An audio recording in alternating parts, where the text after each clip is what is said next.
Армысыздар ардақ ағайын. Қайырлы күн көрермен. Карантиндік шектеулер жеңілдетілген соң қазақстандықтарға театрларға баруға мүмкіндік берілді. Осы аптаның басында Алматы қаласындағы театрлар өз жұмыстарын бастады. Ал кинотеатрлар әлі де жабық. Кинотеатрлар жұмысының жандануына не кедергі? Пандемиядан кейін отандық киноиндустрияның жағдайы не болмақ? Жалпы киноның болашағы қалай? Бүгін осы сұрақтарға жауап іздейміз.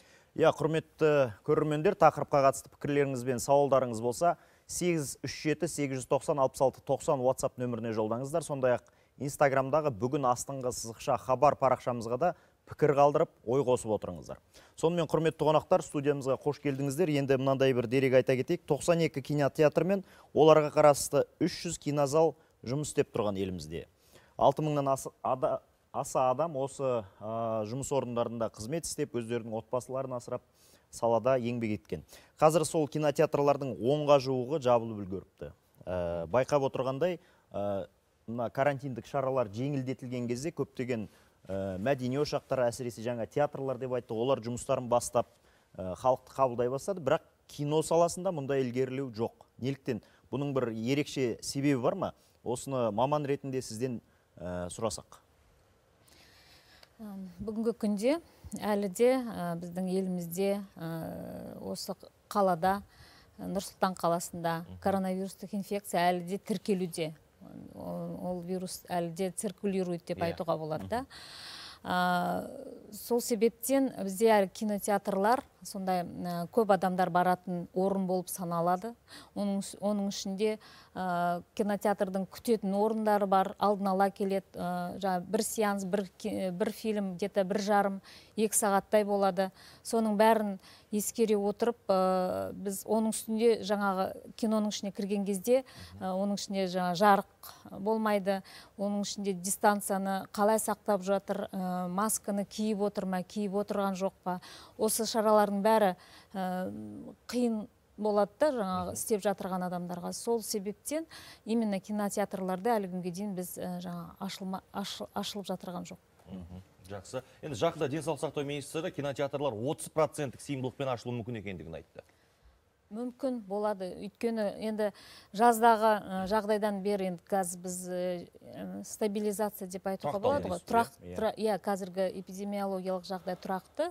Сондықтан қазіргі кезде осы сұрақ қарастырылуда. Мүмкін келесі аптада жұмыс істеп кетуі де мүмкін. Күнделікті біз мысалы эпидемиологиялық жағдайға қарап отырмыз. Енді сіздер не дейсіздер осы кино саласында жұмыс істеп жүрген азаматтар? Енді біз айтсақ, бұл енді барлық жақта білеміз. Біріншіден ол денсаулық, оны түсінеміз. Енді бірақ біз бұл жерде әрқашанда біз дүниежүзілік тәжірибеге қараймыз да. Ресей бар, алыс жақын шетелдері бар. Енді коронавирустың шыққан елі бар, Қытай елі да. Барлық жерде кинотеатр істеп тұр. Олар істеген кезде, мысалға, оларда ондай коронавируспен ауыратын адамдар көбейген жоқ. Мысалға бізде де осы август айынан бастап барлық автобустар қатынап, самолеттер, пойыздар жүріп жатыр. Оның ішінде 2-3 күн жүреді, 5-6 сағат ұшады. Оның ішінде тамақ жейді кішкентай ғана жерде. Одан көбейіп жатқан жоқ қой. Біз ойлаймыз, кинотеатр ашқанда ондай көп болып, ол біз әсері, ол тарауына ешқандай болмайды. Мысалға, өздеріңіз қарасыңдар, Қазақстанда 30 000 ресторан мен кафе тіркелген екен. Оның 30% істеп тұр десеңіз, мысалға 10 000-ға. Оған 50 адамға рұқсат берілген. Ол 50 адам 10 000-ға бір кіргенде 500 000 адам. Түскі тамаққа, кешкі тамаққа кірсек, сонда күніне 1 миллион адам кіреді.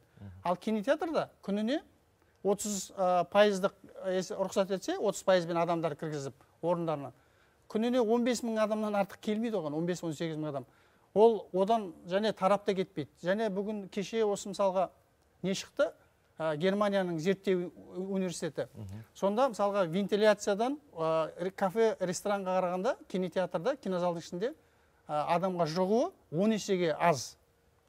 Жұғу несі? Мүмкіндігі да. Өйткені кинотеатрдың ішіне кірген адамдар сөйлеспейді бір-бірімен. Бұл деген ауамен, негізінен ауамен өтеді адамдарға. Ал кинозалда ешқандай ештеңе жоқ. Сол, мысалға, ресторан мен кафеде күніне 1 миллион адам кіріп шығады, Қазақстан бойынша. Ол қазір 30% жұмыс жасап жатқан. Бізде 18 000 адамда біз ондай көбейіп кетеді деп ойламаймыз. Және кинозалдың ішінде осы жақты төбесі 10 метр, квадраты мысалға бір адамға 10 квадраттан келеді. Былай қарасаңыз, если 30%-бен. Және вентиляция мысалға 300 орынға есептелген вентиляция, ол 50 адамға істегенде оның ауасы өте таза болады. И онда біз ешқандай жұғады деп ойламаймыз. Осы жерге осыған жауап беріңізші. Сіз айтып жатсыз басында, 2 сағат ол ұзақ тәжірибе бар, уақыт вирус дүниежүзілік жұқтыру. тәжірибе бар. Соған қарау керек. Ладно, оны сіздер енді кинозалдың ішінде қараңғы дейсіздер, мысалға жабық дейсіздер да. Сіздер оны зерттеп, осыдан жұғып кетті деген ондай еш жерде. Және де осы ашылғалы бері кинотеатрлар дүниежүзінде да. Енді барлық жерде істеп тұр, 90% дүниежүзінде. Ол ашылғанда ол кинотеатрдан жұқты деген ешқандай да дерек жоқ. Оны біз ешқашан ештеңені түсінбей отырмыз да. Барлық ашылды. Бүгінгі күні біз айта алмаймыз. Мен толықтыра кетейін саған сөзін. Тазалық ең бірінші керек, адам денсаулығына кепіл. Дұрыс па? Тазалық керек ең бірінші бар жерде. Енді мен бір нәрсеге түсінбеймін да, мысалға жаңа қараңыздар. Ресторандарға рұқсат беріп жатыр, самолетқа ұшып келіп жатырмыз, ұшып барып жатырмыз. Осылай бірге отырып барып, бірге отырып келіп жатырмыз мысалға. Жаңа театрларға рұқсат берді. Кинотеатрда свет өшеді, театрда да свет өшеді. Театрға барасыздар ғой. Ұшақта да свет өшеді, жарық өшеді. Ұшақта да свет өшеді. Бәр жерде свет өшеді. Бірақ қараңыз, бәр жерде қадағалайтын адам бар. Ұшақтың ішінде жаңа стюардессалар бар. Тамақшы отырады. Қадағалап отыратын, тамағын әкеп беретін, барлығын жасап отыратын. Кинотеатрда да мысалға жарайды, попкорны бар, анасы бар, мынасы бар, жеп отыратын нәрсе. Бірақ театрда ондай жоқ қой, театрда отырғызып қойып тамақ бермейді ғой, дұрыс па? Сол сияқты. Мен енді таңғалатын нәрсе, базарларда мысалға ашылып жатыр. Сауда орталықтарда ашылып жатыр, барлығы ашылып жатыр да, сол жердегі бүкіл неде тірлік жүріп жатыр да, тек қана кинотеатрға келіп мәселе тіреліп тұр. Тек қана кинотеатрға. Бізде коронавирус тек қана кинотеатрларға келеді екен. Вот солай болып тұр. Қазіргі мәселе шынымен де солай болып тұр да, тек қана кинотеатрға ғана келіп тіреліп тұр да, мысалға. Кинотеатрдың ішінде. Енді сонда бір үлкен, білмеймін, бір түсінбейтін және үлкен мынандай бір сұрақ тұрады да бұл. Кинотеатрға өйткені балалар көп барады. Мысалы, балалар, сіздер білесіздер қазір, 1-90-нан бастап балаларды біз мектепке жібермей жатырық. Неге? Өйткені балаларды жаңа қадағалау өте қиын. Кешке дейін балалар жүре алмайды, мысалы, ол все время бала әке-шешесімен бармайды ғой киноға. Сондықтан, мысалы, мектепке де, мысалы, бала барған күнде де, сол переменаның ортасында жүгіріп жүреді, жарайды, мұғалімдер қадағалайды. Қазіргі күнде тек қана дежурный группаларды біз рұқсат бердік. Сондықтан осының арқасында бүгінгі күнде, может быть, біз осы заболеваемости ұстап отыр. Жас ерекшелігіне байланысты шектеу қоюға не кедергі? Егер балалар барайды, жарайды, үлкендер ғана барсын десе. Мүмкін министрлікпен бірге, мәдениет министрлігімен сіздер бір шешім шығарсаңыздар болмайды ма? Жарық өшкеннен кейін ол жерде контроль жасау жоқ, кешіріңіз, мен сіз бағана бері үндемей тыңдап отыр ғой, кім не деп сөйлейді екен. Кешіріңіз, мен таяуда ғана міне Шығыстан барып қайтып келдім. Мынау әлемнің тең жартысын айланып келдік. Мексикаға дейін 15 сағат ұшады самолет. Жаңағы айтқан емес, бұлай отырады. 3 қатар бұлай, соң 3 қатар дәл осылай. Аэропорт неге жаппайсыңдар? Жамдар, о жерде кішкентай балалар бар. Шалдар жүр, 60-70-тегі. Жамдар соны. Әділеттік қайда? Әділеттік, маған сол сұраққа жауап берсеңіздер болды. Мен тұрамды кетіп қаламыз. Сұрағыма жауап берсеңіздер. Әділеттік қайда? Кинотеатр ашылмасын кішкентай балалар. Тыйым салу керек. Мынандай жастан, мынандай жасқа дейін кіруге рұқсат жоқ. Бұл кісілер істейді. Сіздер білесіздер ме? Жалғыз бұл кісілер емес қазір зардап шегіп жатқан. Мен актер ретінде мен зардап шегіп жатырмын. Мен 8 ай жұмыссыз отырмын. Неге білесіздер ме? Өйткені бұлар кино шығармайды, кино түсіріп жатқан адамдар назарға бере алмайды. Яғни олар түсіргісі келмейді. Түсірмеге сөйім, мені актер ретінде мен шығармайды. 8 айда 42.500 өкімет маған берді. Аллаға тәубе. Қуанып отырмын. Үй сатып аламын ба деген ой бар. Осы сұрағыма маған жауап беріңіздерші. Неге аэропорт жаппайсыңдар? Неге базарды жаппайсыңдар? Қыж-қыж қайнап жүр халық. Баласымен, шағасымен жүр. Бала шағасымен. Неге жаппайсыңдар оны? Киноны можно үйде де көруге, мысалы. Сіздер түсінген жоқсыздар. Мен тамақты қайдан жеймін? Жоқ, ақшаны қайдан аламын? Қажекең өте дұрыс айтады, қаншама адам жұмыссыз қалып отыр да, мысалға. Кинотеатрдың өзінде емес, онымен байланысты. Адамдар былай ойлайды, негізі жалпы адам баласы былай ойлайды. Кинотеатрда кинотеатрда бір-ақ адам алады ақшаны, оны кинотеатрды басқарып отырған, не болмаса ұстап отырған адам сол ғана бүкіл ақшаны сол алады деп. Солай негізі адамның түсінігі сондай. Ой, кинотеатрды кім ұстап отыр, сол бай, соның бүкіл ақша сонда. Жоқ, кешіріп қойыңыз. Оның ішінде қаншама адам, қаншама қарапайым халық жұмыс істеп жатыр. Мен сізге жарайды жоғары жақтағы администрациясын басқасын айтпай қояйын.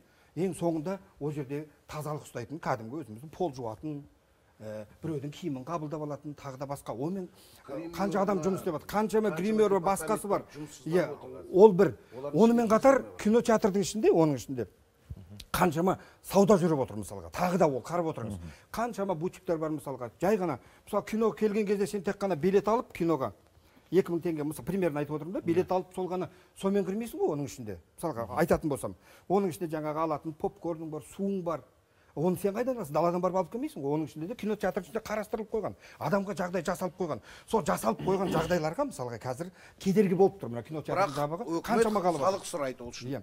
Ал енді бұл жарайды, бұл өз кинотеатрдың ішіндегі нәрсе дейік, қаншама адам жұмыссыз қалып жатыр. Ал сыртындағы, мысалға біз кино түсіретін адамдармыз. Мысалға бізде жұмыссыз қалып отыр қазір, шындығын айтатын болсақ. Біздің өзімізде, мысалы команданың өзінде жоқ дегенде 40-50 адам жұмыс істейді.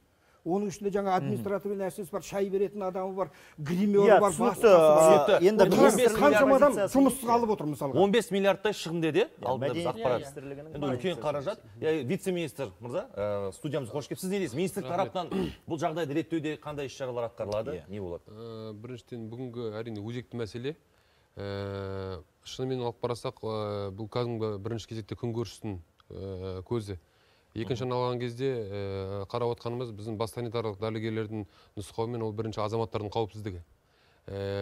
Әрине мәдениет және спорт министрлігі осы пандемия басталғаннан бері осы киногерлермен, режиссерлермен, продюсерлермен түсіретін 10 шақты кездесу ұйымдастырдық. Қазір бас дәрігерге және ведомствоаралық комиссияның отырысына біздер осы кинотеатрларды ашу бойынша өзіміздің кезең-кезеңмен ұсыныстарымызды берген болатынбыз. Оның барлығы жаңағы мамандармен бірлесіп, ақылдасып жасап отқан дүниелер.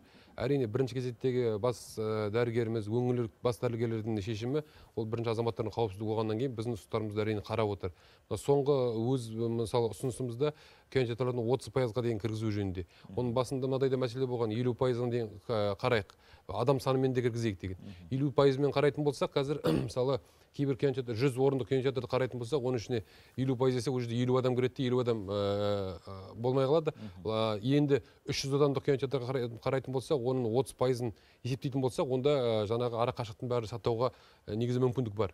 Екінші мәселе министрлік тарапынан жасап жатқан дүние деген кезде біздің киногерлердің жалпы осы саланың мамандарын және осы саланың мемлекеттік орган ретінде біздерді әрине мазаландырады. Ол сұрақ себебі мемлекет тарапынан қолдау қазір өздеріңіз жақсы білесіздер, 1 қыркүйектегі президентіміз Қасым-Жомарт Кемелұлының халыққа жолдауында осы экономиканың тұрақтылығын негіздеу мақсатында қазір орта шағын бизнес өкілдеріне 0%-бен ставкаларының салықтан босатылды жыл соңына дейін.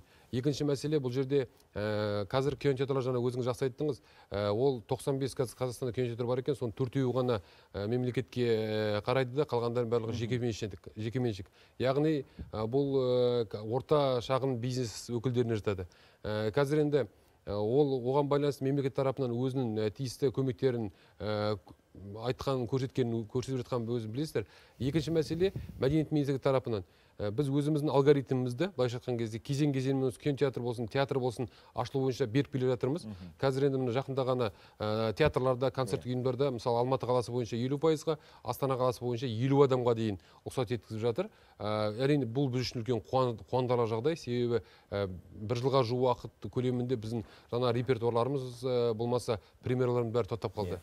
Енді шетелдік мына келетін болсақ, шетелде, мысалы Ресей мен Италияда осы пандемия кезінде басында осындай мәселеден кейін кинотеатрларды ашқан болатын. Бірақ солардың ақпаратына сәйкес қарасақ, кинотеатр ашқаннан кейін сол жердегі, тек қана сол жерлердегі кинотеатрдан жаңа коронавирустың өршуі айқындалған. Сондықтан да олар ашылған күннен кейін бір аптаның ішінде кері жабуға тура келіп отыр. Оларда ондай мағлұматтар бізде бар. Енді қазір шетел Голливудта қарайтып баратын болсақ, олар өздерінің премьераларын бізге берген ақпаратқа сәйкес, олар биылғы премьералардың барлығын келесі жылға пандемияның аяқталғаннан кейін жасауды көздеп отыр. Себебі ол енді бұл бизнестің көзі болғаннан кейін ол қомақты ақша қарастырады. Қазір енді пандемия кезінде өзінің премьерасын беріп, оның шыққан шығынын табыс көзін қайтара алмаса, ол тоже бір жағынан қарасаңыз, ол да үлкен мәселе. Сондықтан да мәдениет министрлігі тарапынан осы киногерлермен беріп, жаңа айттым, 10 шақты кездесу ұйымдастырып, бізде ашылғанын күтіп отырмыз. Бірақ бірінші кезек азаматтардың қауіпсіздігін міндетті түрде ойлауымыз керек. Жақсы, бұл тақырып тағы да қазір жалғасатын болады. Бізде шағын жарнамадан кейін біздің меншікті тілшіміз Нью-Йорктен Талғат Алман бізбен скайп арқылы байланысқа шығады. Ол жақтағы жағдай қалай болып жатыр? Және студияға ораламыз. Біздің кинотеатрлар жағдайы қандай? Соны жалғастыратын боламыз. Арнамыздан алыстамаңыздар. Біз тікелей эфирдеміз. Бүгін киноиндустрия саласын, кинотеатрлар қазіргі жағдайын талқылап жатырмыз. Студиядағы әңгімеге оралмас бұрын біз скайп арқылы ақш-тағы, яғни Нью-Йорктағы меншікті тілшіміз Талғат Алмановпен байланысқа шықсақ. Талғат, қайырлы, сіздерде таң сияқты ғой, қайырлы таң. Талғат, қалайсыз? Қайырлы таң, Нұрсұлтан. Саламатсыз ба, Саят? Бізде таңғы сағат 4. Талғат, қазір Америка құрама штаттарында кинотеатрлар қалай жұмыс істеп тұр ма? Жалпы кинобизнестің жағдай қалай болып жатыр? Жаңа біздің әңгімені естіген шығарсыз студияда. Ауқымды жобалар, премьералар шығып жатыр ма, әлде кейінге шегеріліп жатыр ма? Енді осыдан бір ай бұрын шамамен ақш-тағы негізгі үлкен кинотеатрлар ашылған еді, бірақ бір жарым апта бұрын қайтып жабыла бастады. Себебі енді ақш-тағы ситуацияны білесіздер, 7 миллион адам вирусты жұқтырды, сондықтан да барлық кинотеатрлар қазіргі кезде жабылып жатыр.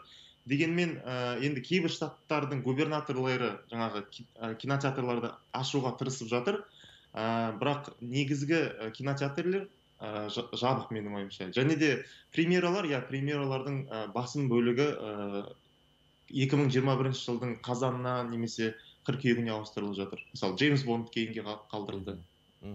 Жақсы. Ал енді премьералар кейінге шегеріліп жатыр. Қазір не істеп жатыр актерлар? Мысалы, біздің Қазақстанда студияда отырған актерлар айтып жатыр, біз жұмыссыз қалдық, ешқандай табыс көзі жоқ, қиын жағдай деп. Режиссерлар айтып. ақш-та қалай бұл жағынан? Қандай қолдаулар білдіріп жатыр? Енді мен былай айтатын едім, ақш-тағы негізгі сұрақ ол жаңағы актерлердің табысы емес, ол кинотеатрлерде жалпы продакшн индустриясында жұмыс істейтін жұмыскерлердің жұмыссыз қалуы. Мысалы, Голливудтың өзі мысалы миллионға жуық адамды жұмыспен қамтып келген.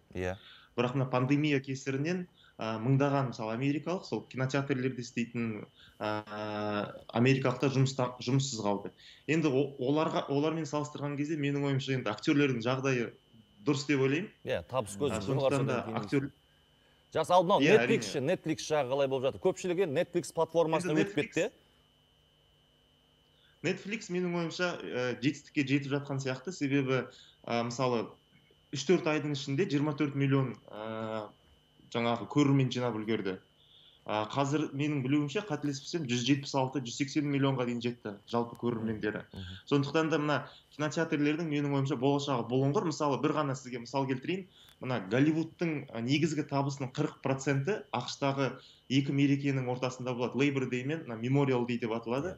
Мамырдың 31-і мен қыркүйектің 7-сі аралығында, яғни жаз бойы өтетін кинотеатрлерден түседі екен 40%. Бірақ мысалы былтырғы коронавирустың кесірінен ол мысалы суммадан да қағылып отыр. Сондықтан да жалпы менің ойымша ақш-тағы кинотеатрлердің болашағы болыңғыр. Және тағы бір айтып кететін нәрсе, мысалы соңғы 10 жылда алып қарасаңыз, мысалы ақш-тағы популяцияның жан басына шақсаңыз, кинотеатрлерге бару белсенділігі төмендеген. Себебі жаңағы өзіңіз айтқандай Netflix бар, Hulu бар, Amazon бар, көптеген онлайн сервис көрсететін платформалар кинотеатрлер қаптап кетті. Сондықтан да олар кәдімгідей конкуренция, бәсекелестік көрсетіп жатыр кинотеатрлерге. Ал жалпы Талғат, енді қорытынды сұрақ болсын. Біздің елде мысалы көпшілік енді мойындауымыз керек, кинотеатрға барғысы келеді, ашылсын дейді, мысалы халықта отырғысы келеді. ақш-та қалай жалпы? ақш-та халық кинотеатрға барғысы келе ме, әлде үйде онлайн көруге, біздің студияда да әңгіме айтылды ғой, негізі киноны үйде де көруге болады деген сияқты. Сол үрдісті сақтап отыр ма? қайсысын қолдайды көбірек? Енді мен осы бағдарламаның алдында ғана бір қызықты анализ оқыдым. Голливудтың белді жеті бір үлкен режиссерлер мен продюсерлердің айтқаны бар екен. Қазіргі кезде мына Netflix пайда болғалы америкалықтарды сыртқа шығарып кинотеатрге апару үшін біз не істей аламыз деген сұрақ төңірегінде ойланып жатыр да. Сондықтан да менің айтатыным, ол өте қиын. Кинотеатрге апару қазір өте қиын. Себебі қолжетімді Netflix және де мысалы ең бірінші менің ойымша ол мысалы адамдардың қауіпсіздігі ғой, жеме-жемге келген кезде. Сондықтан да менің ойымша мына вакцина табылмайынша америкалықтарды кинотеатрға апару қиын болатын сияқты. Енді Америкада қазір жағдай ең күрделі болып тұр ғой, бізден де күрделі, сондықтан олардың қорқып отырғаны заңды. Рахмет Талғат сізге. Бізбен байланыста болған біздің табыс тілейміз. Жан-жақты ақпарат бергеніңізге алғыс айтамыз. Енді студиядағы әңгімеге оралайық. Мен айтайыншы. Онлайнға көшу. Netflix пен Amazon деген платформа бұл кинотеатрдан өте бөлек бизнес. Ол басқа. Мысалға адам деген адам әлеуметтік қарым-қатынасқа үйренген кісі. Ол адам бір-бірімен араласпаса, ол ешқашан ол социальный существо дейді ғой, мысалға қарым-қатынаспен өмір сүреді әрқашанда. Бір-бірін көру керек, сөйлесу керек, бір жерге бару керек. Ал ол үйінде отыра бермейді адам. Адамды ешқашан олай ешқанда ұстай алмайды. Ол адамның табиғаты, жаратылысы солай. Әлеуметтік қарым-қатынаста әрқашанда. Ал мысалға жігіт айтып отыр, енді мен өзім киномен айналысқаныма 20 жылдан асып кетті. Отау синема деген болған, содан бастадық. Біз мысалға киноны Совет үкіметі құлағаннан кейін 10-15 жылдан кейін қайтадан жандандырдық. Енді осындай жағдай кино Совет үкіметі кезінде Қазақстанда 12 000 кинозал болған. Енді ауыл-ауылда бәрі мәдениет үйлері болды ғой. Соның бәрін есте 12 000 кинозал болған. Кинопроектор ғой. Қоюға болатын, иә? Болған сол кезде. Қазір Қазақстанда сол 20 жыл, тоқтапқан 20 жылдан кейін жанданған өзінде 360 кинозал бар. Ал енді бірақ қазіргі жағдайда біздің рыноктың несін есептегенде бізде 2000-дай кинозал болу керек Қазақстанда. Барлығының сұранысына ие болу үшін. Мысалға бізде үлкен-үлкен қала орталықтар бар, кейбір жерлер кинотеатрларда жоқ. Сол мысалға ол дамымай отыр. Біз енді қайтадан дамып, мысалға кішкентай бала сияқты тай-тай басып келе жатқан, бұл да бизнес қой, қайтадан дамып, жанданып келе жатқан. Соны осы коронавируспен енді осылай қазір жауып, қайтадан соны құлатқалы отыр да, енді құлатып, ол ары қарай дамымай отыр. Содан ол мысалға барлық бизнестің сауда орталығында мысалға ең үстінде тұратын бизнес бұл кинотеатр. Адамдарды алып келетін сол жерге. Ол кинотеатрға келген адам фастфудтар бар, ішіндегі бутиктер бар, киім-кешек, супермаркет барлығына келеді да, ол бәрі бір-бірімен байланысты бизнес. Соның ең үстінде тұратын кинотеатр. Оның арендасы да басқаларға 10 есе аз, бірақ бұның инвестициясы өте көп. Адам да көп жұмыс істейді. Енді мына жағдайды көріп, жаңағы жігіт айтып отыр, енді мысалға мен 20 жыл болды да, мен жыл сайын 2-3 рет кинофорумға барам. Біз жаңағындай кинотеатр қай бағытта дамып бартқан бәрін айтып отырамыз да. Мына жігіт енді көп нәрсені білмейтін шығар. Америкада жабылған кинотеатр, Cineworld деген компания. Олар контент жоқ, кино, фильм жоқ. Содан жабылып отыр. Олар коронавирустан емес. Оларға былай не губернатор емес, или сол жердің санитарлық дәрігері жабыңдар деген жоқ. Олар өздері жабылды. Ол ақпаратта бар. Өйткені оларда контент жоқ, фильм жоқ. Ресейдегі жағдай ше? Ресейде істеп жатыр олар. Енді жаңа сіз айтып отырсыз, Талғаттың сөзін келтіріп жатсыз, білмейтін шығар деп. Енді Талғат бұл жерде кинотеатрларға байланысты пікірін емес, жалпы Netflix-тің сондай баламалы технология ретіндегі позицияларын айтты. Жаңа сіз айттыңыз, егер мүмкіндік болса, тіпті келесі аптаның өзінде де ашуға болады деп айттыңыз ғой өзіңіз сөзінде. Бұған қандай жағдай керек? Айтыңызшы, соны бір тереңірек. Эпидемиологиялық жағдай. Біз күнделікті мысалы, мен жұмысқа келген кезде ертеңгісін жаңа сводка келеді. Ауа райы сияқты. Ауа райы сияқты. Мен көріп отырамын. Кімнің ортасында, кімнің арасында, қандай жағдайда, мысалы, не только просто тіркелген жаңа ПЦР тапсырып, оған положительно, оның ішінде жаңа по контакту болады, оның ішінде самообращение бар, оның ішінде жаңағы бір жаққа кетем деп, соның алдын ала жаңа тексерілген адамда болады, мысалы. Оның бәріне қараймыз, оның ішінде жаңа балалар бар ма, дистанционно оқиды ма, жоқ, на самом деле сабаққа барады ма, жұмыс істейтін жаңа адамдар, олар қайталу түрде себептер болды ма, бір-бірімен қарым-қатынастағы болған бір семьяда мысалы неше тіркеліп жатыр. Соның бәріне біз қарап отырып, біз естественно анализ жасаймыз. Сондықтан осындай не туындайды. Ал сіздерде кешіріңіз, сіздерде мысалы ауруды ең көп жұқтырған жер деген бір сондай бір маркерлер, статистика, сондай бір мәлімет бар ма? Оны көп деп базарда осынша жұқты, мысалы осы бүгінгі статистика бойынша 90-ның үстінде болды. Соның бір 30-ы мына жер, 40-ы былай, 20-сы осы жер, 10 мектеп деген. Мысалға, мысалы кинотеатрды біз айтып отырмыз ғой. Неге кинотеатрға келіп тіреліп қалды да, бұл мысалға шынымен ондай нәрсе мен осы уақытқа естіген жоқпын. Ана жерде жұғыпты, мына жерде көп жұғыпты, я болмаса кинотеатрда жаңа көп аурулар жұққан екен деген ондай ақпарат жоқ қой. Енді қарап отырыңыз, қазір мен базарға баратында, мысалға мынандай көрермен біреу ақ, естеріңізде болсын. Көрермен біреу ақ. Ол базарға баратын көрермен, сауда үйіне баратын, тойға баратын, киноға баратын, кинотеатрға баратын көрермен бір ақ адам. Біз баратын. Өзіміз мысалға. Ол жерде бөлінбейді. Базарға баратындарға жұқпайды. Я болмаса ана ресторанға баратын 50 адамға жұқпайды. Жұқпайды. Иә. Ал енді кинотеатрға баратындарға жұғады. Почему-то. Олар тексеру керек. Оларды өткізу керек. Олар ауырды ма, ауырған жоқ па деген мәселе айтып отырсыз ғой. Олар сіз ана жаққа баратындарды солай тексересіздер ме мысалға? Примерно. Біз кинозалды көрсеттік, Айжан Есмағамбетова. Үлкен кинозал. Олар енді бәрін түсінікпен қарады. 1,5 ай өтті.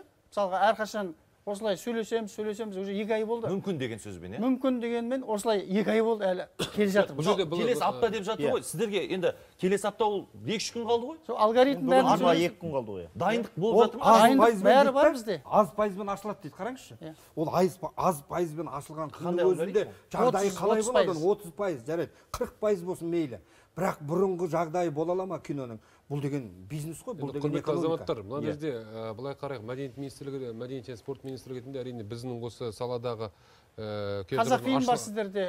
Жалпы осы өнер адамдары, өнер ғой енді кино деген. Сондықтан да өнер адамдарының жағдайының жақсы болуы, біздің жаңағы оның өзіңіз айтпақшы кинотеатрдың дамуы бізді бірінші мазаландыратын және соған қызмет ететін біздер өзіміз зерттейміз. Екінші мәселе мынада менің жеке азаматтық пікірім.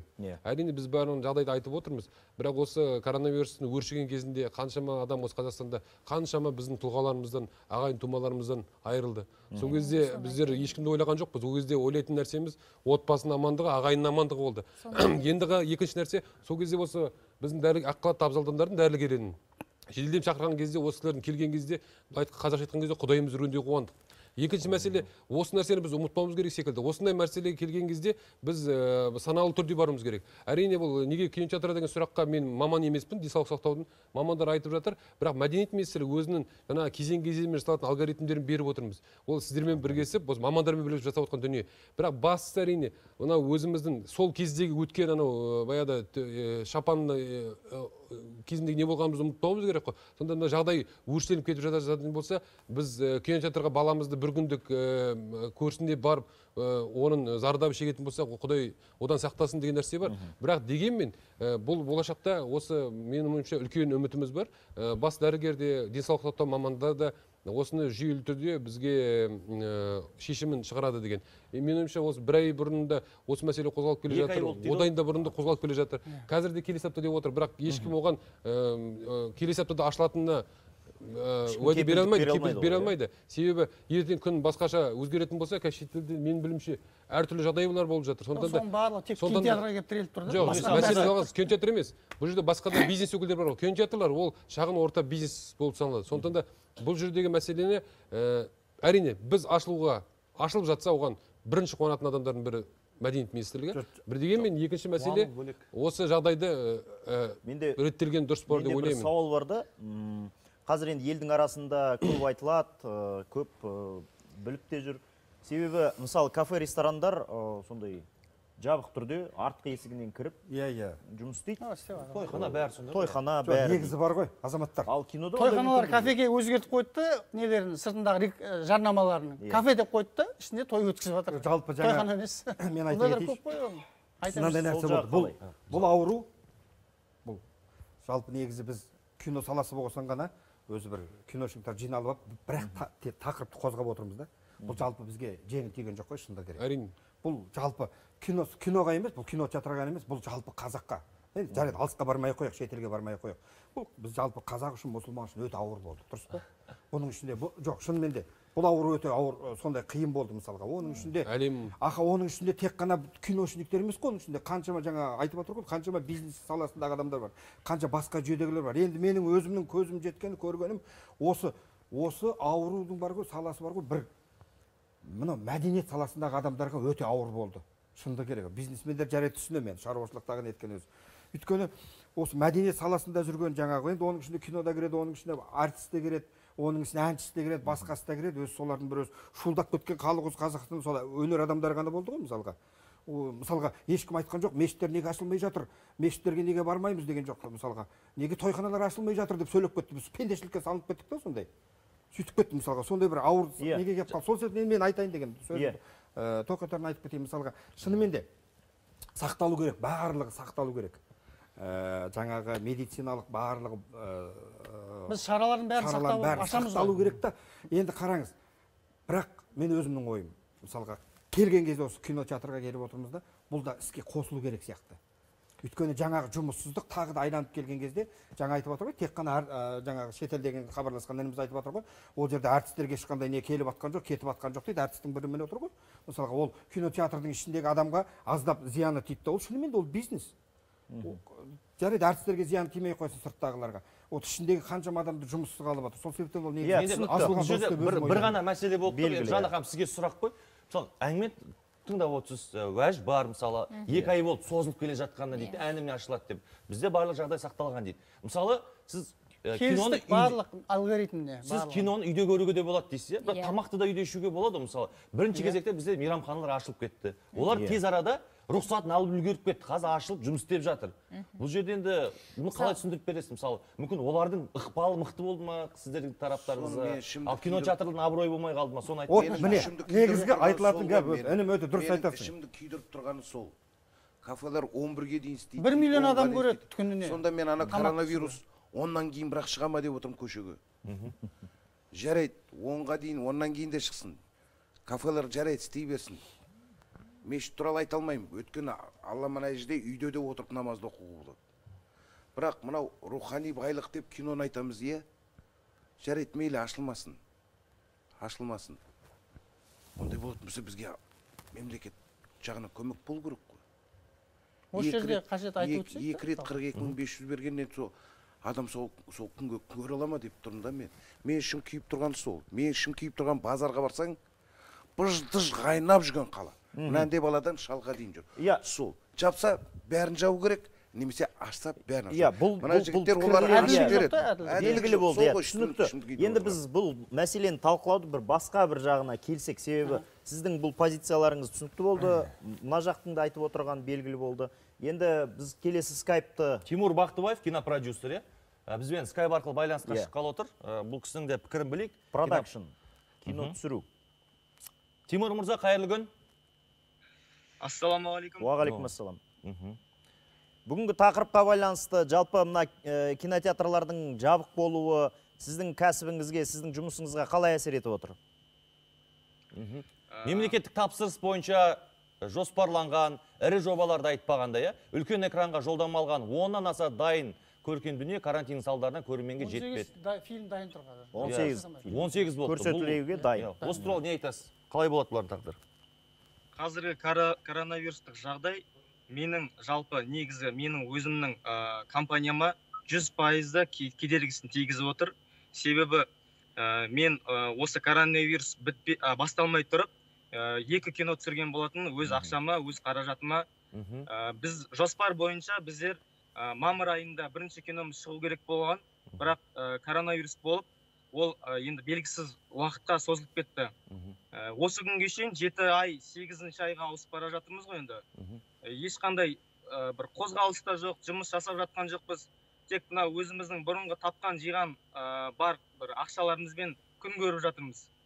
Егер де осылай ұзағынан созыла беретін болса, біз білмейміз енді ары қарай не істейтініміз.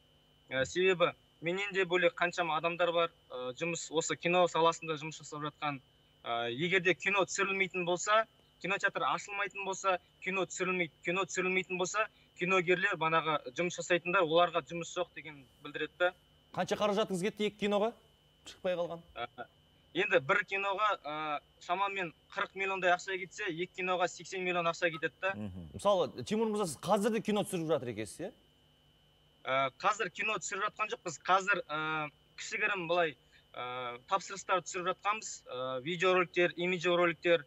Енді қандай жұмыс бар, соны жасап жатырмыз ғой қазіргі уақытта. бірақ кино түсіріп жатқан, мысалы, сіздің де кейбір әріптестеріңіз бар, мысалы, Түркияда түсіріп жатыр Нұрлан Қоянбаев, мысалы. Олар бір нәрсеге сен түсіріп жатқан шығар, ертең прокатқа шығар. Енді қараңыз, жалпы негізі енді кинотеатрлар ашылмай қоймайды емес, бір белгілі бір уақытта ашылады ғой. Нұрлан Қоянбаев негізі ол жоспар бойынша осы жылы Түркияда түсіретін болғасын, ол түсірді. Ол кином шықпайды деп ол қорқып отқан жоқ. Ол кісі уже қанша кино түсіріп тастады, ол кісінің қаражаты бар. Ал біз сияқтылар енді міне кино саласына енді келіп жатқан жастарға бүкіл ақшамызды салып, қазір енді міне жақсы болады деп үміттеніп отқан адамдарға өте қиын да. Сіз осы бизнеске қашан келдіңіз? Жаңадан келдік деп жатырсыз, осыны сұрағымыз келіп отыр. Мен негізі осы салаға 3 жыл бұрын негізі келгенмін, бірақ кино түсірген жоқпын. Ең басында мен артистерді продюсер еткенмін. Бірақ осы кино саласында, өнер саласында опыт жинап, яғни барлық нәрсені түсінгеннен кейін 2019 жылы бірінші киномда таспалаған болатынмын. Жақсы. Рахмет Тимур, сізге пікіріңіз түсінікті болды бізге. Табыс тілейміз. Табыс тілейміз. Аман есен экранға оралыңыздар тезірек. Енді Қажет мырза, Оспан, Түркияны айтып қалдық. Сіз де бардыңыз ғой сол жаққа, иә? Ол жақта пандемия барысында кино түсіруге ешқандай бір қиындықтар туындаған жоқ? Жоқ, ол жерде бәрі ашық тұр. Кинотеатрларда ашық тұр, базарларда, демалатын орындарда, пляж бәрі ашық тұр. Бірақ ол жерде адамдардың бір-біріне деген сана сезімдері мықты. Бір адамды көріп қалса маскасыз сөйлейді, киіп ал маскаңды деп. Ол жерде бір-бірін тыңдайды. Ол жерде анау мешіттерде ашық тұр, бәрі ашық тұр. Бірақ халық өзін сақтап, маскасын киіп алып жүреді. Оны көрдік. Мәселе мен жаңа айтып отырған Нұрлан дейді, жарайды, ол Нұрлан бір өзі жалғыз шығар, қаражаты бар. Мәселе мен жаңа сіздермен толық келсем, ол дұрыс, ол денсаулықты сақтау керек, бәрі санитарлық нормаларды қарау керек. Сөйтіп, мынау қазір базарда сауда үйлер істеп атқандай кинотеатрларды істеуге болады. Мына жерде мен мынандай ой келіп отыр. Айтады ғой, ответственность. Өзіне алғысы келмей отырған сияқтысыздар сіздер. Білмеймін. Немесе мәдениет министрлігінің ме екен, денсаулық сақтау министрлігінің ме екен, немесе сіздер ме санитарлық немелер. Біреуді таба алмай отырсыздар. Кім өзіне жауапкершілік алатын? Жауапкершіліктен қорқып отырған сияқтысыздар. Кешіріңіздер. Маған сөйтіп көрінді. Сен өзіңе қайтесің анау алсын. Бірден кейін оқысы, үй жоқ, мынау алсын деп. Бір-бірлеріне бүйтіп атқан сияқтысыздар. Жақсы, сіз не дейсіз Жанна ханым? Айтыңызшы, енді шыны керек, келесі апта ашылуы мүмкін дейсіз, бірақ ашылмай қалуы да мүмкін. 2 ай болды деп жатсыз ғой, сондай сөзбен келе жатқанына. Не болады өзі? Келісіп істеуге болады оны. Мысалы, қазір жабық ғимараттардағы спорт іс-шаралары жүргізіліп жатыр, басталды, көріп жатырмыз. Эфирден де трансляциясы болып жатыр, біз байқап. Енді спорттан да хабардармыз ғой. Бұл жерден без зрителей жаңағыдай көретін адамдар жоқ па? Командаларда 20 адамнан ойнайды, штаб бар, бапкерлік штаб бар, түсірілім тобы бар деген сияқты. Кемі бір кинотеатр демекші, мысалы, мен жаңа бұл жерде бір белгілі бір позицияны алып тұрған жоқ. Мені түсінбей тұрғаным, мысалы, кеше біз бір фастфудқа тамақ жеуге бардық. Мысалы, фастфудқа. Енді ішіне қарасаңыз, ана фастфуд, 2 қабатты фастфуд, атын айтпай қойын, бірақ ішінде балаларға арналған алаң бар, ішінде шұбырып жүр балалар. Ешқандай дистанциясыз айтып тұрған мәселе жоқ. Халық кезекте тұр, мысалы, астынан кіріп жатыр, кәдімгідей бір-бірінен. Енді олар беріп тұр. Жаңа ана жерде айтылып кетті ғой, мысалы, сана сезім дейсіз да? Вот как раз таки сол сана сезім біздің әлі халқымызда, біздің азаматтарымызда сол сана сезім жоқ. Жоқ, сондайлар болып атқанда. Фастфудқа баратындар да жоқ па сонда сана? Ауру көйіп өткен жоқ в целом. Ауру, мысалға, осыдан 2 ай болды да, мысалға. Барлығы ашылды, барлығы. Онда енді ауру өйтіп өршіп атқан жоқ қой. Ол кинотеатр ашып басаңыздар, сіздерде жоқ, мысалы, сіз тек қана кинотеатрға қазір келіп тоқтап жатыр қой. Сіздер ғана емес, басқа да салада істемей жатырғандар бар ғой. Мына кісілердің қазір өздерінің ұсыныс. Мынау онлайн касса болсын деп Онлайн ұсынды. касса бізде. Онлайн Ол касса, алдын бұландай қолда. касса болмайды. Онлайн билет Бесконтактный, киноға барғың келсе, бесконтактный картамен төлейді бәрі. картамен төлеп Онлайн сөйтіп сатып алуға алады. болады. Бір Сонан метр кейін аралардың бәрі 30 пайыздық кіріспен, 30 пайыздық отырыспен рұқсат берсе, соның өзі бір ғанибет болады сіздерден берсеңіздер. Сіздер соны да бермей отырсыздар ғой. Көрдіңіздер ме? Бізде кинотеатрлардың бәрі республика бойынша жабық, солай ма? Алматы ше? Жоқ, республика бойынша жабық. Ал Республика мысалы бойынша. жарайды, мен бір түсінбеген саят Бұны әр аймақтың санитарлық дәрігері шешім қабылдамайды. Иә. Мысалы Алматыныкі бөлек, сіздікі Жоқ, бөлек. бірінші Жоқ, бас жалпы дәрігер олай қабылдайды. Бас дәрігер жақта шешім қабылдайды. қабылданып отыр ғой, бірақ жерден. Жоқ, былай ғой, мысалы, бұларда Мені бүкіл республика бойынша жабық тұрғаны. бас дәрігер Қазақстан бойынша санитарлық дәрігер рұқсат берсе, Иә. оны жергілікті дәрігерлер оны қарап төмен түсіре алмайды, оны ашса не болады, ашады оларда. Енді мынандай жағдай, мысалы, қазір жағдай тұрақталып келе жатыр, мейрамханалар істеп тұр, кафе, ресторандар істеп тұр ғой, жарайды ертең кинотеатр 1 ашылсын. миллион адам барады Келесі апта ашылады да. Тамақ ішеді Сіздерде бар. статистика мысалы қайтадан күрт өсіп кетсе, ауырып жатқандар, онда кинотеатрдың да жабылатыны сөзсіз. Кинотеатрлар емес, тағы да басқа саладағы Кафелерде жабасыздар ма? Кафелерде жабыла ма? бәрі жабылуы Автобус, мүмкін. бәрі пойыз тоқтаймыз. Барлығы жабылуы мүмкін. Ол бәрі біздің өзіміздің, Мүмкін деген өздеріңіз сөз айтып өте бір отырсыздар ғой, сана сезім. Мен Мысалы, бүйтіп біз түсінгенім- апта сайын, мысалы, бізде қазір мониторинговый группа, да, вот сіздер өздеріңіз айтып отырсыздар, жаңағы сана сезім деп. Вот біз, мысалы, түсінеміз ол бизнес, жаңағындай предпринимательство өсу керек, нужно зарабатывать, жаңа ақша керек, бәріне тамақтану керек. Соның бәрін түсініп отырып, біз бердік босаңсыту, да? Поэтапное послабление бердік. Мүмкін сіздерге ақша төлеген шығар ол кісілер. Неге олай айтасыз? Бүйтіп біліп тұрғаным қараңыз. Мәдениет министрінің қазір қолы байлаулы. Бұл кісілер бізге көмектескісі келеді. Мен білемін, мәдениет министрліктегі адамдармен де сөйлесіп көргім. Көмектескісі келеді, бірақ сіздер бұл кісілердің қолдарын байлап тастадыңыздар. Көрдіңіздер ме? Торговый, базарлар ақша. Мүмкін ол кісілер сіздерге ақша төлеп, мүмкін соң сіздер рұқсат берген шығарсыздар. Біз тек қана продовольственный. Аэропортшы. Енді ол Пойыздар ше? керек. Неге олар жүріп жатыр? Киносыз можно просуществовать. Вы уверены в этом? Жоқ, мысалға да, қажет не айтайыншы, мысалға кино туралы, мысалға кинотеатр жұмыс істеп тұр, біз дамыттық та, біз барлық кәсіпкерлер сияқты бірдей салық төледік. Ал біз қазір келгенде, сендер біз керек жоқсыңдар, салықтан да. Мысалға біз соңғы 5 жылда, біздің компания Кинопарк Киноплекс да, 5 миллиард салық төледік. Тікелей жылына 1 миллиардтан. Мысалға біз айтамыз, біз ладно, жылдың аяғына дейін бізге жапсап, рұқсат беріп, жаппасыңдар, осылай беріңдер да, бізге көмек беріңдер. Ондай да ешқандай жауап жоқ қой. Президентке де жаздық, бәріне жаздық. Ал сіздер жұмыссыз қалған азаматтар кинотеатрдың ішіндегі, олар не істеп жатыр қазір? Олардың көбісі барлығы басқа жұмыс қарастырады. Жұмыссыз қалсам жоқ, инженерлер бәрі бар. Инженерлерге олар соның бәрін түсінеміз ғой сіздер. Күзетшілер, енді мынаны неге былай істедіңіздер? Егіз нәрсені неге бөліп тастадыңыздар? Бірақ нәрсе ортасын бөліп тұр, кино деген ғана бөліп тұр да, бірақ екеуі де театрда. Былай жасап отырсыздар, ана театрды ашып қойыңыздар да, жарайды. Мен өзім театр актерімін, негізі театр бітіргенмен. Мен қуанып отырмын театрын ашылғанда, хотя бы екі театрдың біреуі ашылды әйтеуір. Кино театрды қойып қойды да, театр ашылды да. Бірақ енді айырмашылық неде? Айырмашылық жоқ қой. Енді бірақ енді театрға көрермен әлде, бірақ көрермен көп келмейді театрға, иә? Сүйреп әкеледі. Жоқ, жалпы айтып отырмын да енді. Мына кісілердің шектеу қойып отырған ойын айтып отырмын да. Неге шектеу қойып отыр? Значит, онда театрға аз адам келеді.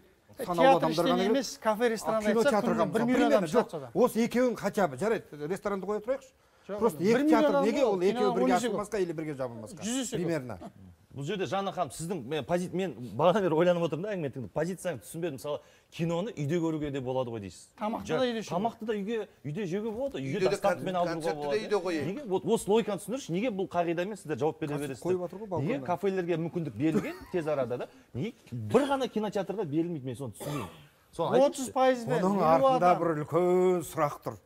Білмеймін, жаңағы жауапкершілік дегенде бұл жерде ойнамайды. Сол жауапкершілік. Бір мойныма алады, олмайды ау деген. Жанна ханым, мынандай жағдай бар. Біздің мейрамханалар кейбір санитарлық жағдайды сақтамағандарға арнайы рейдпен барып, айыппұл салып жатыр. Мүмкін кинотеатрларға да ашып егер сақталмаса айыппұл салу керек шығар. Салынады, істелінеді ол. Ашып беріңіздерші, соны саласыздар ма? Құрметті студия қонақтары, біз енді мына мәдениет министрлігі тарапынан пікірлерді білсек, себебі жағдай Соларда түсінікті, Қазақфильм бар. Бұл жалпы мына кино саласында, түсіреді жалпы олар. кино түсірушілердің үлкен бір алдағы уақытта да, бұл енді пандемия алдағы уақытта да жалғасуы мүмкін. Себебі бұндай вирустар әлі күшейіп бара жатыр.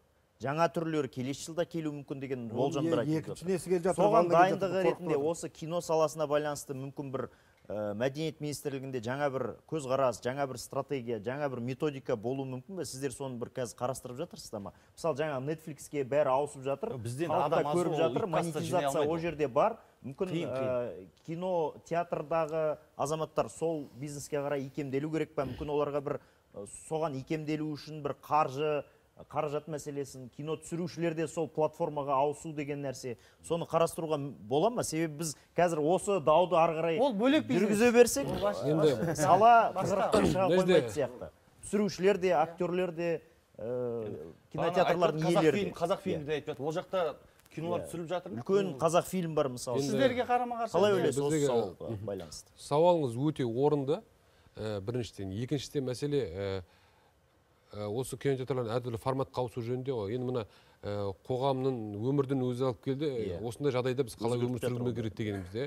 Былай айтқан кезде бұрында енді біздің қазақи халық қонаққа барған жақсы көретін еді. Қазір қонаққа барғанда өзіміздің анау қауіпсіздік үшін қонақты да азайтуға тура келеді. Себебі барған қонағың ертең сенің болашағына болмаса отбасына зияны келтіруі мүмкін. Екіншіден жағдай мәселе кинотеатрлар болсын. Біздің мынау қазіргі таңда әрине біз барлығын өнер адамдарына түсініп отырмыз. Ол жағдай қазір кино мүлде тоқтады. Былай айтқан кезде кеше коронавирустың өршіген кезінде кино түсіру ол жекеменшік компаниялар болсын, Қазақфильм түсіргендер болсын, бәрі тоқтады. Себебі бірінші кезекте ол жерде күшпен әкелсін де ол жерге түсетін актерлер түспейтін еді, режиссер де басын өлімге тікпейтін еді. Ол анық нәрсе болатын. Қазіргі таңда сол себепті қазір мәдениет министрлігінде биыл үкімет тарапынан берген қаржыға түсіретін ақшаға, киноның түсірген ақшаға берген қаражаттың өзін жаңағы жеңіп алған режиссердің өзі келіп, биыл біз бұл киноны түсіре алмаймыз. Себебі мынадай жағдайда мен актерларымды да өзімнің де басымды бәйгеге тікпеймін деп ақшаны қайтарып берді. Бюджетке қайтарып бердік. Екінші, кейбір мәселелер мынау жаз кезінде түсетін фильмдердің уақыты болады. Қыс кезінде, күз кезінде ол тек қана фильм бір уақытта түспейді ғой. Сонда да бұл жағдай әрине өзінің әсерін тигізіп жатыр. Екінші форматқа көшетін болсақ, жаңағы шет мемлекеттерде қолданып жатқан дүниелер, әрине олардың біріншіден менталитеттеріне байланысты. Екінші мәселе бізде бір жерге барған жақсы көреміз ғой негізі. Осы Нұр-Сұлтан қаласы мен Алматы қаласында мына ашық аспанның астында кинотеатр жасады. Халық машинамен толған кезде осы басқармалар жасаған орын жоқ, машинамен орын жоқ. Шын айтқан кезде осындай форматты бізге енді болашақта да өздеріңізбен бірге ақылдаса отырып, осындай бір дүниеге көшу керек шығар деп ойлаймын. Оған контент жоқ, фильм жоқ, бермейді оған. Мысалға Довод болды, Кристофер Нолан. Мулан болды біздің қазақ жігіттер, намат каскадерлар түскен мысалға да, олардың ешқайсысына олар ондай автокинотеатрда рұқсат бермейді. Оларға кім келіспейді оған.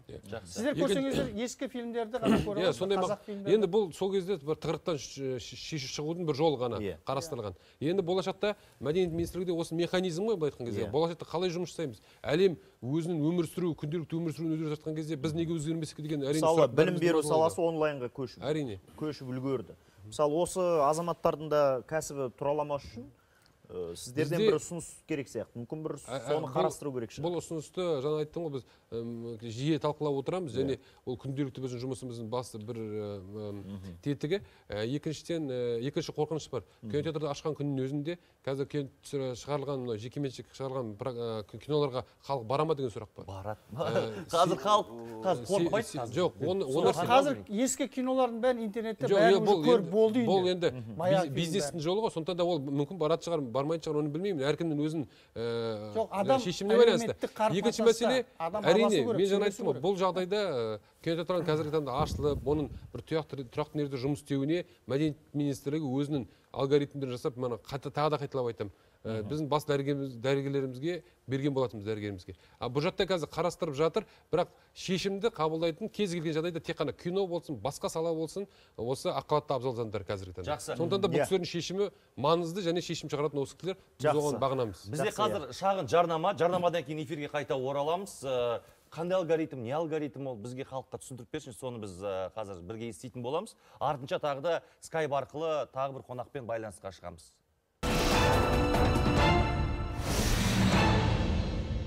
Біз тікелей эфирдеміз.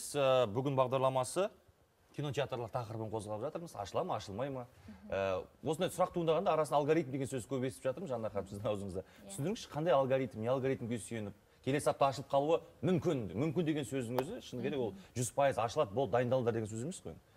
Мысалы, мектепті аштық осы жылдың басында, дежурный группалар жаңа кезекші топ сыныптар, оның ішінде 15 бала мысалы қатысу керек.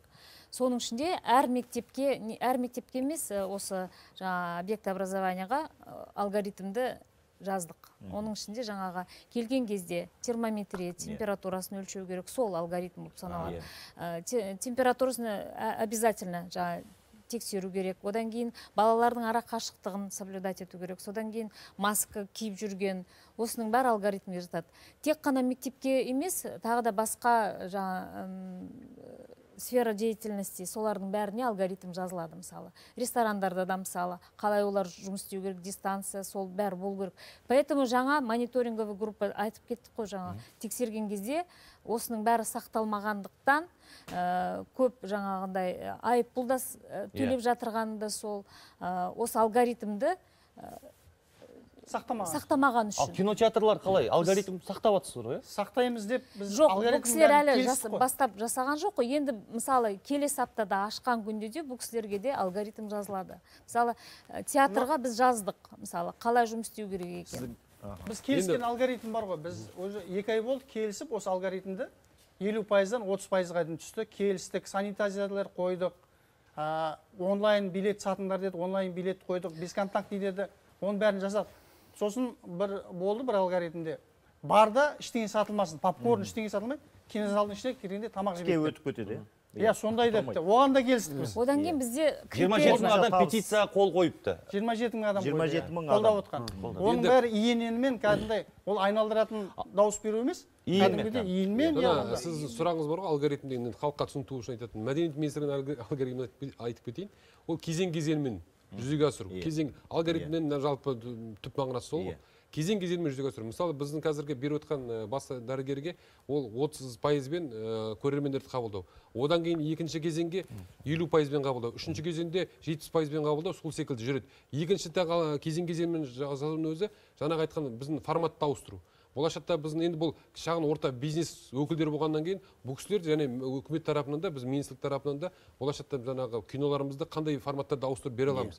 Көрерменге қалай жаңа туындыларымызды көрсете аламыз. Қалай жаңа өнер жаңағы адамдарын жас толқынының ішінде соны танымал ете аламыз деген сияқты сұрақтарға ол әртүрлі кезеңдермен жұмыс істеп отырмыз. Себебі болашақ жаңағы осы жағдай сол басқа құралдарды іздеуге мәжбүрлеп отыр. Сондықтан да болашақта да мүмкін кинотеатрда қазір бүгін жаңа онлайн билет сатып, оны кассаға келтірмеу жөнінде осы біздің ішінде бар ғой. Ол да бір шешімі ыңғайы.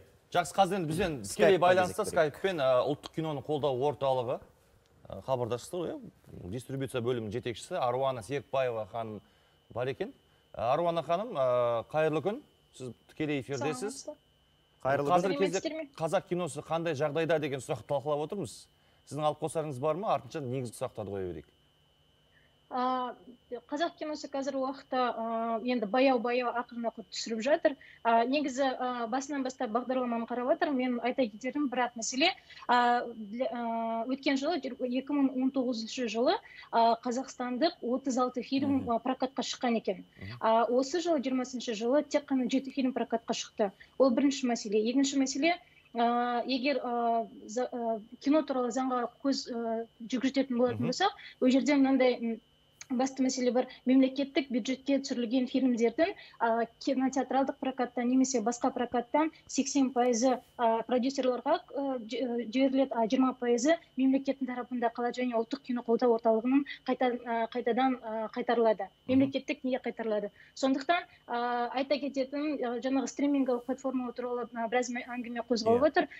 Егер мысалы кинотеатрлық прокаттан бюджет 100% болатын болса, телеканал мен стриминговый платформадан тек 1 және 2% ғана табыс табылады.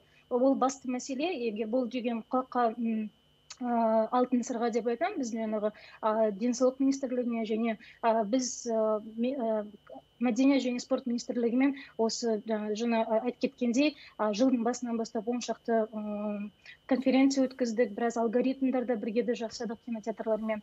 Қазіргі уақытта енді қазақ киносы баяу жақсы. Аруана, түсінікті. Енді сіздің киноиндустрияны дамытуға қолдау мақсатында қандай шаралар жасап жатыр? Ұлттық киноны қолдау орталығы деген атауы бар енді. Сіздер тараптарыңыз қандай нақты?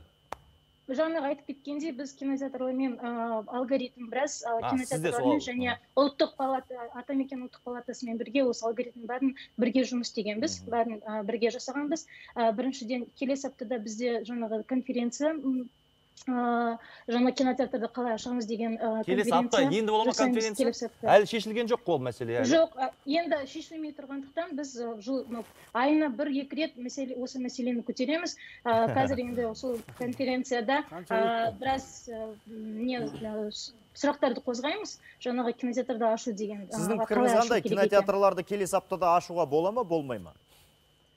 Менің пікірім ашу керек. Егер біз қазақстандық киноларды көргіміз келетін болса, динамика көргіміз келетін болса, бірінші очередь кинотеатрларды ашу керек. Өйткені әріптестер айтып кеткендей, фильмді бірінші очередь түсірген кезде продюсер олар ертең прокатта қандай бюджет қайтарып алам, сондай мәселемен түсіреді. Енді бизнес қой бұл деген. Әр салынған ақша қайтарылу керек. Сондықтан кинотеатрларды ашу керек. Телеканалдармен онлайн стриминг ол бірталай, бірақ кинотеатрлар болмаса, біздің кино просто тұрып қалады. Прокат болмаса, олар табыстап қайтпейсіз қой. Бізде стримингтің мәдениеті әлі жоқ қой. Жалпы танымалдылықты да отандық фильмдерден мысалға. Ұлттық киноны қолдау орталығы ашылсын деп жатыр.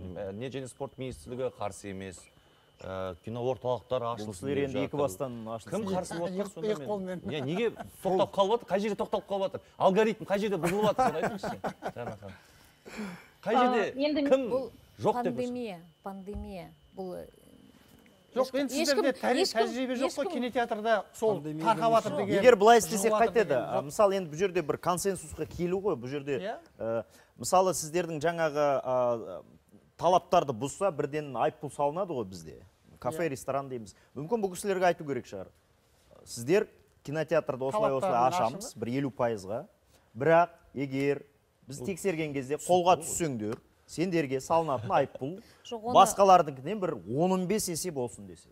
Бұл кісілер келсе, соны істесе қалай болады? Жоқ, айтсаңыздар да олар істеп жатыр. Бізге жаңа айтып отқан сізді алгоритм деп отырсыздар ғой. Қатаң сонда ерекше бір талаппен ашса қалай болады дегеніңіз ғой. Келіскен өзінде қазір сіздер рұқсат бермей отырсыздар. Бұл жерде ең бірінші біздің балаларымыздың қауіпсіздігі. Сіздер мысалы көріп отырсыздар ғой, мысалы. Міне шоу. Макс киноға барғысы келіп жүр ғой. Сіздер білесіздер ғой.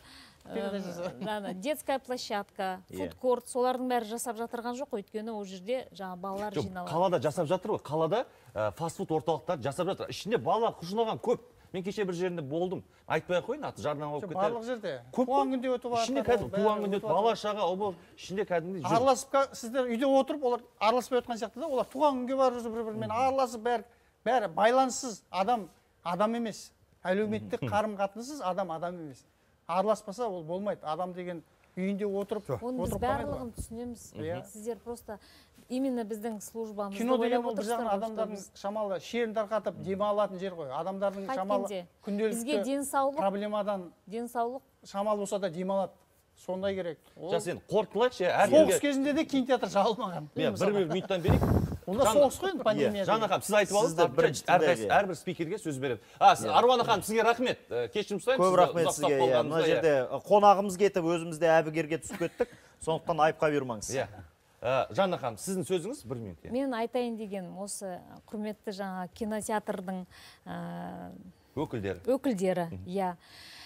Кішкене шыдамдылық керек деп ойлаймын. Өйткені біз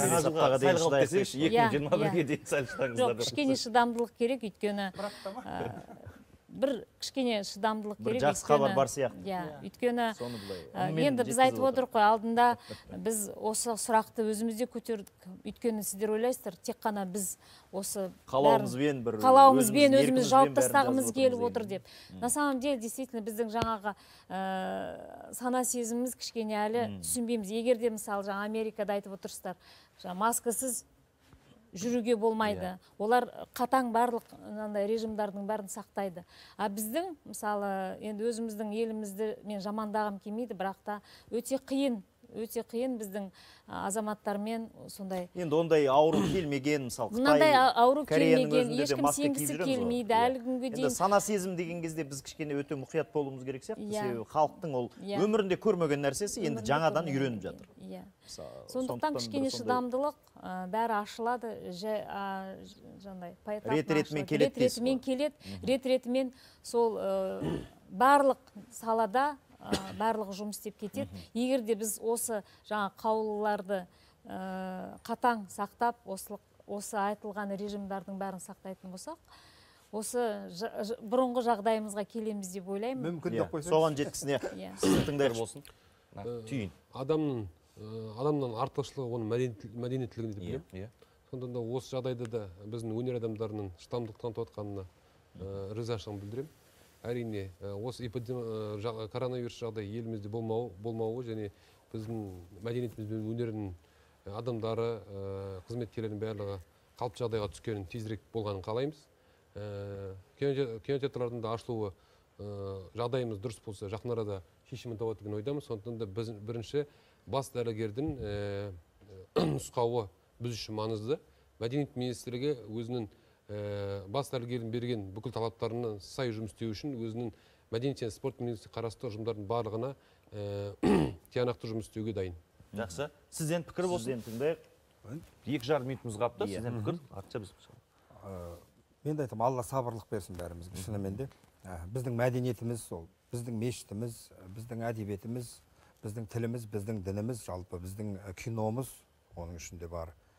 Сол себептен Алла сабыр берсін. Енді әліптің артын бағайық, көрейік оны да, күтейік. Жақсы, сізден пікір. Сіздерге рахмет, өзекті мәселені көтеріп отырсыздар. Мына бас дәрігер айтып отыр ғой, рет-ретімен деп. Біз енді сенеміз, біздің де ретіміз келер енді бізге де. Өйткені күтіп отырмыз, реттен келмей жатыр. Соны жақын арада келеді деп ойлаймыз, сенеміз сіздерге. Кинотеатр ашылсын, не дейміз? Жақсы. Енді құрметті көрермендер, мінекей біз өте өзекті халықтың арасында айтылып жүрген кинотеатрлар қашан ашылады деген мәселенің төңірегінде пікір алмастық. Енді театрлар ақырындап ашылып жатыр. Енді бұл үрдіс, өзгеріс киноға да келеді деген ойдамыз. Кинотеатрды барлығымыз жабылып жүріп, ашқызғаннан кейін бірден жабылып қалмасын енді. Кейде сондай да оқиғаларды шетелден көріп жатырмыз. Өзімізге байланысты болып тұр. Бұл енді аурудың таралуына байланысты. Сондықтан аман болайық, экранымыз аман болсын, кинотеатрларда жаңа премьераларға куә болайық, халықтың ең басты денсаулығы мықты болсын. Бүгінгінің бұл мәселесін біз айттық, шешімі уақыттың еншісінде. Демалыстарыңыз сәтті өтсін, дүйсенбіде жүздескенше. Аман болыңыздар.